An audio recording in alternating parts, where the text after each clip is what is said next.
Welcome to విధాత. ఈరోజు Yadadri power plant నిర్మాణానికి సంబంధించినటువంటి అనేక సమస్యలు ఉన్నాయి. దాంట్లో పర్యావరణ సమస్యలు కూడా ఉన్నాయి. రేపు 20వ తారీఖు నాడు పర్యావరణ సంబంధించిన దాని మీద ప్రజాభిప్రాయ సేకరణ అనేది జరగబోతూ ఉంది. అక్కడ నిర్మాణం జరుగుతున్న దాంట్లో కాలుష్య రహితంగా పర్యావరణ అనుమతులతోటి జరుగుతూ ఉందా, లేకపోతే ఈ ఎలాంటి పర్యావరణానికి ఎలాంటి ఇబ్బందులు జరగబోతుంది, అవి జరగకుండా చేయాలంటే ఏ విధంగా నిర్మాణం చేస్తే అక్కడ ప్రజలకు పర్యావరణ సమస్యలు, కాలుష్య సమస్యలు రాకుండా ఉంటాయి, ఏం చేయాలనే దాన్ని ఇప్పుడు పర్యావరణవేత్త ప్రొఫెసర్ బాబురావు గారు మన దగ్గర ఉన్నారు. సార్తో మాట్లాడదాం. యాదాద్రి పవర్ ప్లాంట్ నిర్మాణం అనేది పూర్తిగా థర్మల్ పవర్ స్టేషన్. ఈ పవర్ స్టేషన్ నిర్మాణం దాదాపు అయిపోవస్తూ ఉంది. అయితే ఈ మధ్యనే ప్రభుత్వం దాని మీద ఒక శ్వేతపత్రం కూడా చేసింది. అక్కడ అనేక రకాల అవినీతి జరిగిందని చేసింది. ఇప్పుడు దాని నిర్మాణానికి సంబంధించి మూడవసారి, ఇప్పుడు 2 సార్లు ప్రజాప్రాయ సేకరణ జరిగింది, మళ్ళీ 3వసారి ప్రజాప్రాయ సేకరణ జరగబోతూ ఉంది. అసలు పర్యావరణ సమస్యలు దాంట్లో ఎలాంటి సమస్యలు ఉత్పన్నం కాబోతూ ఉన్నాయి, దాని నివారణ కోసం అసలు ఏం చేయాలి? ఇది 3వసారి పబ్లిక్ హీరింగ్ కదా. ప్రతి దానిలోనూ మేము పాల్గొన్నాము. మేము ఖచ్చితంగా చెప్పగలము. పూర్తిగా పర్యావరణ ప్రభావ అంచనా నివేదికని పూర్తిగా అధ్యయనం చేసి దాని మీద వివరణాత్మకమైన పరిశీలన చేసిన వాళ్ళు మేము తప్ప ఇంకొకరు చేశారని అనుకోము మొత్తం ఈ రాష్ట్రంలో. ఆ రాసినప్పుడు కూడా మొదటిసారి జరిగినప్పుడు అదంతా ఎత్తి రాశారయ్య బాబు, కాపీ కొట్టారని చూపించినప్పుడు అది రద్దయింది. రెండోసారి కూడా అంతకంటే ఘోరంగా చేశారు, కానీ ఎవడూ పట్టించుకోలేదు. ఎవరికి వివరణాత్మకంగా చూపించినా కూడా ఈ కాపీ కొట్టిన పార్టీని ఒక నివేదికగాను, ఎక్కడి నుంచి కాపీ కొట్టారో ఉన్న సోర్సెస్ని ఒక నివేదికగాను మొత్తంగా బుక్లాగా తయారు చేసి ఇచ్చినా కూడా అధికారులు ఏం పట్టించుకోలేదు. అనుమతులు ఇచ్చారు, సరే నిర్మాణం అవుతుంది, మనం చేయగలిగింది ఏముంది, ఊరుకున్నాం. ఇప్పుడు ఏమవుతుంది, ఇంత నిర్మాణం జరిగిన తర్వాత ఇన్ని జరిగినాయి కనుక ఒక ఆయన కోర్టుకు వెళ్ళాడు. బొంబాయి నుంచి ఒక సంస్థ వాళ్ళు ఎన్జీటీకి వెళ్ళారు. ఎన్జీటీకి వెళ్ళినప్పుడు ఎన్జీటీ పరిశీలించి 2100 ఎకరాలు దాదాపుగా అంతా అటవీ భూమిలో దీన్ని కట్టారు. అటవీ భూమిలో ఎందుకు కట్టారు, అందులోనూ రాజీవ్ గాంధీ టైగర్ రిజర్వ్కి ఇంత దగ్గరలో కట్టారు, దాని మీద ప్రమాదం ఏమిటి, ఇవన్నీ అంచనా వేయకుండానే మీరు అనుమతులు ఇచ్చారు, ఈ అనుమతులు చెల్లవు అని చెప్పేసి తీసేశారు. తీసిన తర్వాత ఇంకొకటి ఏం చేశారు వీళ్ళు ఘనకార్యము, అటవీ భూమి అనుమతి ఇచ్చేటప్పుడు కన్వర్ట్ చేయడానికి దానికి ప్రత్యామ్నాయంగా ఇంకొక చోట అడవి ఎఫారెస్టేషన్ చేస్తామని ఇస్తారు కదా. ఆ ఎఫారెస్టేషన్ భూమి ఎక్కడదంటే డిండి ఎత్తిపోతల పథకంలో ముంపు భూమిని ఇచ్చారు. ఆ భూమి పనికే రాదు దానికి, ఊరికినే ఏదో చూపించేసేసి అనుమతులు తెచ్చుకున్నారు. అవన్నీ అయిపోయినాయి, గతం అయిపోయింది. ఇప్పుడు వచ్చిన తర్వాత ఇప్పుడు కొత్తగా అన్న ఈ 2 సార్లు చెడ్డ అనుభవం వచ్చిన తర్వాత అన్న కొంచెం పట్టించుకుని శ్రద్ధగా మంచి నివేదిక ప్రజలకు ఇవ్వాలని ఉండాలి కదా. లేదు, ఈసారి కూడా ఇచ్చిన నివేదిక ప్రజలు చదవటానికి వీలు లేకుండా పెట్టారు కాలుష్య నియంత్రణ మండలి వెబ్సైట్లో. నేను కంప్లైంట్ చేస్తే 2 వారాలు తీసుకుని, ఉన్న టైమే 4 వారాలు ఉంటుంది ప్రజలు కంప్లైంట్ చేయడానికి. 2 వారాల పాటు నివేదిక లేకుండా చేశారు. నివేదికని తర్వాత ఏదో 3 భాగాలు చేసి దాని మీద పెట్టారు. అంటే ఈ ప్రాసెస్ అంతా ఏం చూస్తుందంటే, మేము అనుమతులు తెచ్చుకుంటాం, ప్రజాభిప్రాయ సేకరణ ఉంటే ఉండొచ్చు, మీకు దీంతో సంబంధం లేదు, మీరు నోరు మూసుకుని పడి ఉండండి అని ప్రజల హక్కుల్ని కాలరాసేటువంటి అధికార వ్యవస్థ నడుస్తోంది. మిర్యాలగూడ పట్టణానికి దాదాపు ఒక 19-20 కిలోమీటర్ల దూరంలో మొత్తం టైగర్ రిజర్వ్ ఫారెస్ట్ ఆనుకొని కృష్ణానది ఒడ్డున నిర్మిస్తున్నటువంటి ఈ యాదాద్రి థర్మల్ పవర్ స్టేషన్ ఇప్పటివరకు చాలా భాగం నిర్మాణం జరిగింది.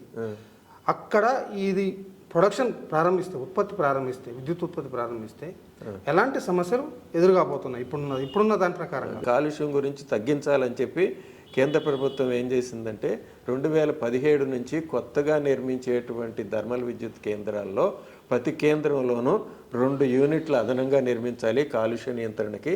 ఒకటి flu gas desulphurisation FGD unit, అది సల్ఫర్ డయాక్సైడ్ బొగ్గుని మండించినప్పుడు బొగ్గులో ఉన్న సల్ఫర్ కాలినప్పుడు అది సల్ఫర్ డయాక్సైడ్ అవుతుంది. ఆ సల్ఫర్ డయాక్సైడ్ని ఇప్పుడు ఎత్తు గొట్టం ద్వారా గాల్లోకి వదిలేస్తున్నారు. అది చాలా ప్రమాదకరం, తిరిగి అది ఆమ్ల వర్షంగా కురుస్తుంది. అది లేకుండా ఇప్పుడు దాని మోతాదును తగ్గించాలి అని చెప్పి ఒక నిర్ణయం తీసుకున్నారు. అలాగే నైట్రోజన్ ఆక్సైడ్స్, అంత హై టెంపరేచర్లో కంబషన్ జరిగేటప్పుడు గాలిలో ఉన్న నత్రజని కూడా ఆక్సిజన్తో కలిసి అక్కడ నైట్రోజన్ ఆక్సైడ్స్ వస్తాయి అన్నమాట. ఆ నైట్రోజన్ ఆక్సైడ్స్తో సమస్య ఏంటంటే అవి గాలి లోపల రసాయన చర్యలు జరిగి భూ ఉపరితలం మీదనే ఓజోన్ ఫార్మేషన్ అవుతుంది.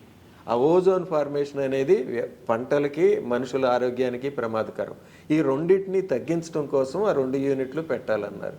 పెట్టాలంటే వీళ్ళు ఇక్కడ పెట్టేటప్పుడు FGD పెట్టేటప్పుడు ఆ ప్లాంట్ నిర్మాణంలో చివరి దశలో కొన్ని మార్పులు చేయాల్సి ఉంటుంది. పాత ప్లాంట్ లాగా నిర్మాణం చేయడానికి వీల్లేదు. పర్టికులర్లీ ఎక్కడ తేడా వస్తుందంటే పొగగొట్టం దగ్గర ఈ వాయువుని మండేసిన వాయువుల్ని బయటికి పంపించేటప్పుడు అక్కడ కొన్ని మార్పులు వస్తాయి. ఈ వాయువులు తడి వాయువులు వెళ్తాయి. ఆ తడి వాయువుల్లో చాలా మోతాదులో నీరును యాసిడ్, సల్ఫ్యూరిక్ యాసిడ్ ఉంటుందన్నమాట. అది గొట్టంలో నుంచి వెళ్ళేటప్పుడు గొట్టం లోపల అది ద్రవీకరణ జరుగుతుంది. ఆ ద్రవీకరణ జరిగినప్పుడు మామూలు గొట్టాల్లో కనుక పంపించి ఆ కాంక్రీట్ ఏదైతే లైనింగ్ ఉంటుందో ఆ కాంక్రీట్ లైనింగ్ అంతా తినేస్తుంది అది. అందుకోసం దాన్ని తీసేసేసి నేను వేరుగా దాని నిర్మాణంలోనే పూర్తిగా తేడాలు ఉంటాయి. అదేం పట్టించుకోకుండా మామూలు స్టాకు 275 మీటర్లు స్టాక్ కట్టారు. ఇప్పుడు ఆ స్టాక్ దీనికి FGDని కనుక కమిషన్ చేస్తే అది పనికిరాదు, ఆ గొట్టం పనికిరాదు. ఆ పనికిరానప్పుడు మరి దానికి పెట్టిన వ్యయమంతా వ్యర్థమైపోతుంది కదా. ఇంతవరకు అధికారులు ఎవరు బాధ్యతగా ఎందుకు పట్టించుకోలేదు? ప్రజాధనాన్ని అలా దుర్వినియోగం చేస్తారా? మీకు కనీస జ్ఞానం ఉండాలి కదా, తెలుసుకోవాలి కదా ఏం జరుగుతుంది. ఇట్లా కొత్తగా టెక్నాలజీ వచ్చినప్పుడు దాని పర్యవసానాలు ఏంటి తెలియాలి కదా. అందులో కూడా ఎందుకు మనం అనుకోవాలంటే 2017లోనే సెంట్రల్ ఎలక్ట్రిసిటీ అథారిటీ వాళ్ళు ఒక స్టాండర్డ్ అని చెప్పి ఒకటి తీశారు. ఆ స్టాండర్డ్ తీసే ముందే వాళ్ళు కొన్ని పవర్ ప్లాంట్స్ నుంచి ఒక సభ్యుల్ని, నిపుణ సభ్యుల్ని, ఎక్స్పర్ట్ మెంబర్స్ని తీసుకున్నారు. BHEL నుంచి ఒక ఎక్స్పర్ట్ మెంబర్ని తీసుకున్నారు. అలా కొన్ని రకరకాల సంస్థల నుంచి ఒక కమిటీ తయారు చేసి ఆ కమిటీ ఆధ్వర్యంలో ఒక నివేదిక తయారు చేశారు.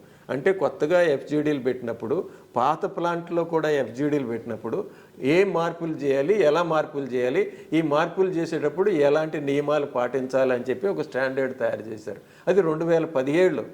ఇప్పటికి ఎన్నేళ్ళు అయింది? 7 ఏళ్ళు అయింది. ఇన్నేళ్ళైనా కూడా మీరు దాన్ని ఏమీ పట్టించుకోకుండా గబగబా మీ ఇష్టం వచ్చినట్టు పాతది పెట్టేశారు. ఇక్కడ ఇంకొక లోపం కూడా జరిగింది. పర్యావరణ మంత్రిత్వ శాఖ మీరు FGDలు పెట్టమని నియమాల్లో పెడుతోంది, కానీ రాసే చోట ఈసీలు మళ్ళీ 275 మీటర్ల పొగగొట్టం పెట్టమని రాస్తుంది. అక్కడ కూడా గ్యాప్ ఉందన్నమాట. అనుమతి ఇచ్చే అధికారికి వాళ్ళే తీసినటువంటి నియమాలకి మధ్య గ్యాప్ వచ్చింది. వాళ్ళకు ఎందుకు గ్యాప్ వస్తుంది? ఏమొస్తుందంటే మనం పనిచేసే విధానాన్ని బట్టి ఉంటుంది.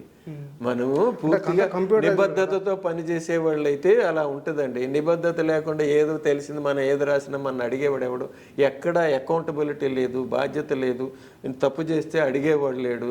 అందుకని జరిగిపోతున్నాయి. దాన్ని మనం ఏం చెప్తాం, అది ఆ వ్యవస్థలు పట్టించుకోవాలి.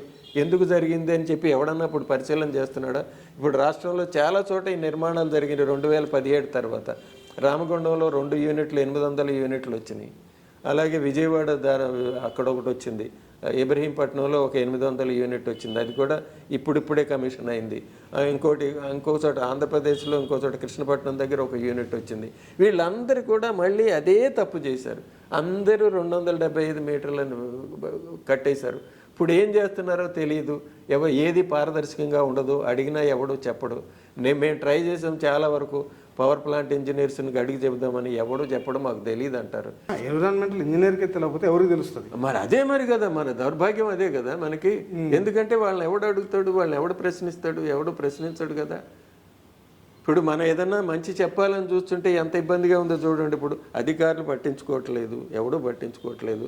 ఇప్పుడు ఇదా జరిగిందండి, ఈ పొరపాటు జరిగింది, చెయ్యాలంటే ఏం చెప్పాలి కదా. ఇప్పుడు ఫర్ ఎగ్జాంపుల్ ఇంతకుముందు జ్యుడిషియల్ రివ్యూ అని చెప్పి టెండర్ ఇచ్చినప్పుడు FGD కోసం టెండర్ ఇచ్చారు ఒక AP జెన్కో ప్లాంట్కి. ఆ జ్యుడిషియల్ రివ్యూ అని జరుగుతుంది. ఒక రిటైర్డ్ జడ్జి గారు కూర్చొని చేసినప్పుడు నేను దానికి సబ్మిషన్ చేసి, అయ్యా ఇలా చేశారు, దీనివల్ల నష్టము ఇంత కట్టిందో డబ్బులన్నీ ప్రజాధనం వృధా అవుతుందని. వాళ్ళు ఏదో ఇచ్చారు కంటింజెన్సీలు, ఎప్పుడైనా అవసరం వచ్చినప్పుడు వాడుకుంటాము కంటింజెన్సీకి, ఒకవేళ అది పని చేయకపోతే ఇది పని చేయడానికి వాడుకుంటామని చెప్తే అది జడ్జి గారు యాక్సెప్ట్ చేసేసి అనుమతి ఇచ్చారు. అట్లా ఉంటుంటే మనం ఏం చేస్తాం చెప్పండి. కంటింజెన్సీ అంటే ఇది ఒక హైలీ టెక్నికల్ మ్యాటర్. మీరు జడ్జిలుగా మీరు చాలా గొప్పవాళ్ళు అయి ఉండొచ్చు, కానీ టెక్నికల్ మ్యాటర్ దగ్గర మీకు నాలెడ్జ్ ఉండాలి కదా. నాలెడ్జ్ లేనప్పుడు ప్రమాదం ఇది కదా. చర్యలు తీసుకునేటప్పుడు ఎవరినో పెట్టుకుని పరిశీలించి చేయాలి కదా. అట్లా ఉన్నదండి పరిస్థితి. కట్టినటువంటి యాదాద్రి పవర్ ప్లాంట్ ఉన్నటువంటి ఆ గొట్టాలు ఏవైతున్నాయో ఒక్కొక్క 2 యూనిట్లకు కలిపి ఒక గొట్టం అట్లా కట్టారు అవునండి. ఇప్పుడు అవి ఇప్పుడున్న పద్ధతిలో కాలుష్యాన్ని తగ్గించడానికి అది పనికిరాదు. 270 ఫీట్స్ హైట్ ఏదో పనికిరాదండి. అది ఎత్తును గురించి కాదు, మెయిన్గా ప్రాబ్లం ఏంటంటే ఆ నిర్మాణం అంతా కొరోడ్ అయిపోయి తినేస్తుంది. అందులో నుంచి ఎక్కడైతే ఇది కండెన్స్ అవుతూ ఉంటుందో ఆ వాయువు కూడా ఎంటర్ అయ్యే వాయువు అంతకుముందు 140 డిగ్రీలు 130 డిగ్రీల దగ్గర వెళ్తుంది. అందువల్ల సులువుగా బయటకు వస్తుంది. అది ఇప్పుడేమో 60 డిగ్రీల లోపే ఉంటుంది. ఎఫ్జిడి నుంచి వచ్చే వాయువు, బయటకు వచ్చే వాయువు, పొగ్గొట్టంలోంచి బయటకు వదలాల్సిన వాయువు అది 60 డిగ్రీల లోపు ఉష్ణోగ్రతలోనే వస్తుంది. దాని నిండా కూడా నీటి ఆవిరి ఉంటుంది. అదేమో కండెన్స్ అవుతుంది. కండెన్స్ అయి పడేటప్పుడు అందులో సల్ఫ్యూరిక్ యాసిడ్ లాగా ఉండి అది ఎసిడిక్గా ఉంటుంది, హైలీ ఎసిడిక్గా ఉంటుంది. దాన్ని తీసేసి దాన్ని శుద్ధి చేసి మళ్ళీ పారబోయాలంటే శుద్ధి చేయాలి. మామూలు కొంచెం కొంచెం కూడా కాదు, చాలా పెద్ద మోతాదులో వస్తుంది. కొన్ని ఘనపు మీటర్ల స్థాయిలో వస్తుంది. ప్రతి గంటకి కనీసం ఒక 50, 60, 100 ఘనపు మీటర్ల వరకు కూడా రావచ్చు. అంత వచ్చినప్పుడు దాన్ని ఎక్కడ పారబోస్తారు, ఏం చేస్తారు? దాని గురించి ఏమైనా పరిశీలన జరిగిందా? ఈఐఏ రిపోర్ట్లో దాని గురించి ఒక్క మాట రాయలేదు. ఇలా లిక్విడ్ వస్తుంది, దీన్ని ఇలా చేస్తాము, శుద్ధి చేస్తాము అనే మాటే రాయలేదు. అంటే వాళ్ళకి కనీసం ఆ కన్సల్టెంట్కి అవగాహన కూడా లేదు. ఏదేదో రాసి జనం నెత్తి మీద పడేస్తున్నారు. ఇంకా రిపోర్ట్లోనే అవి రాయలేదు. రేపు యాసిడ్గా ఆమోదం పొంది కన్స్ట్రక్షన్ పూర్తయి ప్రొడక్షన్ వస్తే దాని ఇంపాక్ట్ ఆ పరిసర ప్రాంతాల్లో అసలు ఎట్లా ఉండబోతుంది? ఇప్పుడు ఏం చేశారంటేనండి, ఇప్పుడు మెయిన్గా వాళ్ళు ఏం చెప్పింది, కోర్టు ఏం చెప్పింది వాళ్ళకి, మీరు ఇది కట్టిన తర్వాత ఇది పక్కన అడవి మీద వాటి మీద ఈ కొత్తగా పెరిగిన చుట్టూ ఉన్న పరిశ్రమలు కూడా చాలా ఉన్నాయి. అక్కడ క్యుములేటివ్గా ఇవి అన్నీ కలిపి కాలుష్యం ఎంత పెరుగుతుంది, దాని ప్రభావం ఏముంటుంది స్టడీ చేయమన్నారు. ఆ స్టడీ చేసేటప్పుడు మిగిలిన వాటి సంగతి అట్లా వదిలిపెట్టి మీరు 275 మీటర్ల స్టాక్ తీసుకుని దాని మీద మీరు మోడలింగ్ చేశారు. మోడలింగ్ చేసి మీరు చాలా ఎత్తున వాయువుని వదిలిపెట్టినప్పుడు అదేమవుతుందంటే అక్కడే స్ప్రెడ్ అయిపోయి భూమి మీద కిందకి దిగటానికి చాలా తక్కువ స్థాయిలో వస్తుంది, పైనుంచి పైనే వెళ్ళిపోతుంది. కానీ ఇప్పుడు 275 మీటర్ల స్టాక్ పనికిరాదు, అది రాదు. ఇప్పుడు 150 మీటర్లు పెట్టాలి. మీరు 150 మీటర్లకి ఆ స్టడీ చేయాల్సింది, modelling study, air pollution modelling అనేదాన్ని 150 మీటర్లకి స్టడీ చేస్తే మీకు వేరుగా వచ్చేది. అది చేయకుండా మీరు 270 పనికిరాని వాడకూడని స్టాక్కి స్టడీ చేసి చాలా తక్కువ వచ్చిందని చూపిస్తున్నాం. అది మోసమే కదా, అది మోసమే కదా. 275 అంటే 150 దాదాపు సగం. అందులో సగం దగ్గర ఉన్నప్పుడు గ్రౌండ్ లెవెల్లో కాన్సెంట్రేట్ రెట్టింపు అవుతుందా, ఎన్ని రెట్లు పెరుగుతుందో కూడా మన మోడలింగ్ చేసేవాడికి కానీ తెలియదు. దాన్ని కూడా ట్రై చేస్తున్నాము, ఎవరన్నా చేసి పెడతారేమో అని చూస్తాం. కానీ ఇది అన్యాయం కదా. ఇలా మీరు సగం ఇన్ఫర్మేషన్ ఇవ్వటం, ప్రజలకి తప్పుడు ఇన్ఫర్మేషన్ ఇవ్వటం అది మంచిది కాదు కదా. అవును, రేపు ఫిబ్రవరి 20వ తారీఖు నాడు ప్రజాభిప్రాయ సేకరణ జరుగుతుంది. అవును, ప్రజాభిప్రాయ సేకరణలో పర్యావరణవేత్తగా మీరు ఎలాంటి పాత్ర పోషించబోతాం? నేను వెళ్ళదలుచుకోలేదండి. ఎందుకంటే అక్కడికి వెళ్ళి మాట్లాడినా వినేవాళ్ళు. నాకు అనుభవం ఏం జరిగిందంటే, ఇంతకుముందు ప్రజాభిప్రాయ సేకరణకి వెళ్ళినప్పుడు మొత్తం అక్కడికి వచ్చిన వాళ్ళందరిలో అత్యధికంగా దాని గురించి నాలెడ్జ్ స్టడీ చేసి వచ్చిన వాళ్ళమైనా కూడా అక్కడ కూర్చున్న పైన కూర్చున్నవాడు అసలు మనం పిలవట్లేదు, పిలిచినా కూడా 2 నిమిషాల కంటే టైం ఇవ్వట్లేదు. అక్కడికి వెళ్ళి అనవసరంగా శ్రమ తప్ప ఈ వయసులో నాకు 10 గంటలు ప్రయాణం చేసి మళ్ళీ రాను పోను ఇవన్నీ చేసి ఏం ప్రయోజనం? అందువల్ల నేను పోవట్లేదు. రాతపూర్వకంగానే సబ్మిట్ చేస్తున్నాను. రాతపూర్వకంగా సబ్మిట్ చేస్తున్నాను. వేరే వాళ్ళకి ఇది ఇచ్చి మీరు మాట్లాడండి అని చెప్తున్నాను. అక్కడ ప్రజలకు ఏం ప్రమాదం జరగబోతుంది, ఏం అడగాలని మీరు కోరుకుంటారు? అది పర్యావరణ ప్రభావ అంచనా నివేదిక అనగానే దీని దుష్ఫలితాలు ఏంటో అక్కడ చూపించాలి. ఆ దుష్ఫలితాలని ఎలా అధిగమిస్తారో కూడా చెప్పి రాయాలి. అసలు దుష్ఫలితాలు ఉన్నవని రాయనే లేదు అందులో. మీకు ఫర్ ఎగ్జాంపుల్ అందులో నుంచి ధూళి కాలుష్యం వస్తుంది. ఆ ధూళి కాలుష్యం వల్ల ఏం జరుగుతుంది, ఎలాంటి అనారోగ్యం వస్తుంది, గుండె జబ్బులు వస్తాయా, ఏమొస్తాయా, అవేం రాయలేదు. ప్రజారోగ్యం పైన ఎలాంటి సమాచారము రాయలేదు. కానీ ప్రజారోగ్యం పైన జరిగే నష్టాల గురించి వందల వేల పరిశోధనలు ఉన్నాయి. భారతదేశంలోనే జరిగిన స్టడీస్లో వాళ్ళు ఏం చెప్పారంటే, భారతదేశంలో థర్మల్ విద్యుత్ కేంద్రాల పరిసరాల్లో బతికే వాళ్ళందరిలో ఏటా 1,12,000 మంది ముందుగా చచ్చిపోతున్నారని చెప్పి రాశారు. మేము ఆ లెక్క ప్రకారం, ఆ దామేష ప్రకారం ఈ 4,000 మెగావాట్లకి దాన్ని కనుక పెడితే ఇక్కడ ఏటా 2,000 మంది అన్నా చచ్చిపోవాలి తర్వాత, ఇది నిర్మాణం అయిన తర్వాత వరి పంటలు ఉన్నాయి, చుట్టుపక్కలంతా పంట భూములు ఉన్నాయి. పర్టికులర్లీ వరి పంటకి ఇక్కడ పక్కనే రాయచూరు దగ్గర జరిగిన అధ్యయనంలో వాళ్ళు ఏం చెప్పారంటే, వ్యవసాయ విశ్వవిద్యాలయం వాళ్ళు స్టడీ చేశారు, పంట దిగుబడి 35% తగ్గిపోయింది అని చెప్పారు. వరి పంట ఎంత తగ్గింది, పత్తి పంట ఎంత తగ్గింది, అట్లా వరుసనే అన్ని పంటలు 3 పంటలకు ఇచ్చారు. మన దేశంలోనే కాదు, ప్రపంచం అంతా కూడా అధ్యయనాలు జరిగినాయి. అమెరికాలో వ్యవసాయ విభాగం వాళ్ళు పూర్తిగా స్టడీ చేసి మొత్తం ఏ పంట ఎంత దిగుబడి తగ్గిపోతుంది అనేది, ఓజోన్ గాలిలో ఓజోన్ ఏ మోతాదుకి ఏర్పడితే పంట ఎంత నష్టం జరుగుతుంది అనేది కంప్లీట్గా వాళ్ళంతా రిపోర్ట్ రూపంలో వాళ్ళు తయారు చేశారు. ప్రపంచం అంతా పరిశోధనలు ఉన్నాయి వ్యవసాయానికి నష్టం జరుగుతుందని, కానీ ఇక్కడ ఎవడు ఒక్క మాట కూడా మాట్లాడు వ్యవసాయానికి నష్టం జరుగుతుందని. గాలిలో దీనికి సంబంధించినటువంటి యాసిడ్స్ ఆమ్లాలు పైకి పోవడంతో ఈ ఆమ్ల వర్షాలు కురిసే ప్రమాదం కూడా ఉందని, అంటే ఈ అటవీ ప్రాంతం పైన కానీ ఈ మిరియాలు కూడా పరిసర ప్రాంతాల్లో కానీ ఇలాంటి ఆమ్ల వర్షాలు కురిసే ప్రమాదం. గొట్టాన్ని అలాగే ఉంచేసేసి దానిలో నుంచి ఇది FGD నడపాలంటే అదేమవుతుందంటే చాలా హై వెలాసిటీతో బయటకు వస్తుంది. ఆ బయటకు వచ్చినప్పుడు ద్రవం కండెన్స్ అయితే ఏదవుతుందో దాన్ని కింద పడనివ్వదు, పడకుండా గాలి అమ్మటి పైకి తీసుకెళ్ళిపోయినప్పుడు పొగ్గొట్టం చుట్టుపక్కలంతా వర్షంలాగా కురుస్తుంది, దూరంగా కూడా చినుకులుగా పడుతుంది. రెయిన్ అవుట్ అంటారు దాన్ని. ఆ రెయిన్ అవుట్ జరిగితే దాని పరిణామాలు ఎట్లా ఉంటాయి? అది రెయిన్ అవుట్ జరిగినప్పుడు ఇంకొక ప్రమాదం కూడా, ఆ చుట్టుపక్కల నిర్మాణం ఉంది కదా, పవర్ ప్లాంట్ నిర్మాణం ఉంది కదా, ఈ యాసిడ్ పడినప్పుడు ఆ నిర్మాణం అంతా కూడా కొరోడ్ అవుతుంది, నిర్మాణాలకు కూడా ప్రమాదం జరుగుతుంది, నిర్మాణం తుప్పు పట్టిపోతాయి, తినేస్తుంది. ఐరనే కదా, అంత స్టీల్ స్ట్రక్చర్సే కదా, స్టీల్ స్ట్రక్చర్స్ అన్నీ దెబ్బతింటాయి. అదన్నీ అట్లా, అందువల్ల అది కంపల్సరీగా వేరే పొగ్గొట్టం పెట్టక తప్పదు. పొగ్గొట్టం పెట్టినప్పుడు కొత్తగా మళ్ళీ 5 పొగ్గొట్టాలు పెట్టాలంటే దానికి ఎంత టైం పడుతుంది, దానికి ఎంత ఖర్చు అవుతుంది. ఈ ఉన్న 2 బైఫ్లూను ఒక సింగిల్ ఫ్లూ గొట్టాలని ఏమైతే ఉన్నాయో 5 గొట్టాలు ఉన్నాయి, కానీ 3 గొట్టాలుగా కనపడతాయి మనకి. ఒక్కొక్క దానిలో రెండిట్లో 2 ఉంటాయి, ఒక దానిలో ఒకటే ఉంటుంది. ఇవన్నీ కూడా వృధా అయిపోతాయి కదా, వాటికి అయిన వ్యయం ఎంత, అదంతా ఏం చేస్తారు, దాంతో ఏం ప్రయోజనం ఉంటుంది తర్వాత, అదొక ఇష్యూ. ప్రపంచం అంతా బోలెడు ఇన్ఫర్మేషన్ ఉన్నది. ఇలాంటిది ఒకసారి నిర్మాణం అయిపోయి నడుస్తున్న ప్లాంట్లో కూడా నియమాలు కొత్తగా వచ్చినప్పుడు కంపల్సరీగా కొత్తది పెట్టాల్సి వచ్చినప్పుడు ఏం చేశారు, పాత వాటిని కొన్ని చోట్ల ఏం చేశారు, పాత వాటిలో లైనింగ్ అంతా తీసేసేసి వేరే లైనింగ్ వేసి కొంతవరకు మేర యూజ్ చేసుకోవడానికి ప్రయత్నం చేశాడు. దానికైనా మొత్తం ప్లాంట్ ఆగిపోతుంది కదా, దానికోసం ఆగిపోవాలి కదా, నడపలేరు కదా, అట్లాంటి పవర్ డిజరప్షన్ అవుతుంది కదా. అట్లా అసలు మొదటే సరిగ్గా కట్టినట్టే ఏమయ్యేది, ఎందుకు అంత పట్టించుకోకుండా అంత అజాగ్రత్తగా వ్యవహరించారు అనేది. యాదాద్రి పవర్ ప్లాంట్ నిర్మాణం ప్రభుత్వం నిర్మాణ సంస్థ ఇప్పుడు ఎలాంటి మార్పు తీసుకోవాలనేది మీరు కోరుకుంటా ఉన్నారు. ఆ ప్రాంత ప్రజలు ప్రమాదం నుంచి బయటపడేయడం కోసం ఏం చర్యలు తీసుకోవాలనుకుంటున్నాం. రేపు 20వ తారీఖు నాడు జరగబోయే ప్రజాభిప్రాయ సేకరణలో మీరు పంపించే నోటు ఏ అంశాలను ప్రశ్నించారు? మేమైతే ఈఏఏ నివేదికలో జరిగిన లోపాలన్నీ ఎత్తి చూపిస్తామండి. ఎందుకు చెప్తున్నామంటే ఇవన్నీ కూడా ప్రభుత్వం కనీస ప్రమాణాలు పాటించేట్టుగా చెయ్యాలి. అనుమతులు ఇస్తున్నారు, అభివృద్ధి అంటున్నారు, అనుమతులు ఇవ్వాలి. కానీ అనుమతులు ఇచ్చేటప్పుడు ఆ కంపెనీలు సరైన ప్రమాణాలు పాటిస్తున్నాయా లేవో చూడాల్సిన బాధ్యత మీకు.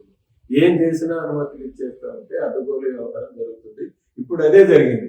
అలాంటి ఇది ఉండబట్టే ఏ నిర్మాణాలు అడ్డగోలుగా చేశారు, పనికి రాకుండా చేశారు, దానివల్ల ప్రజలకు నష్టమైంది.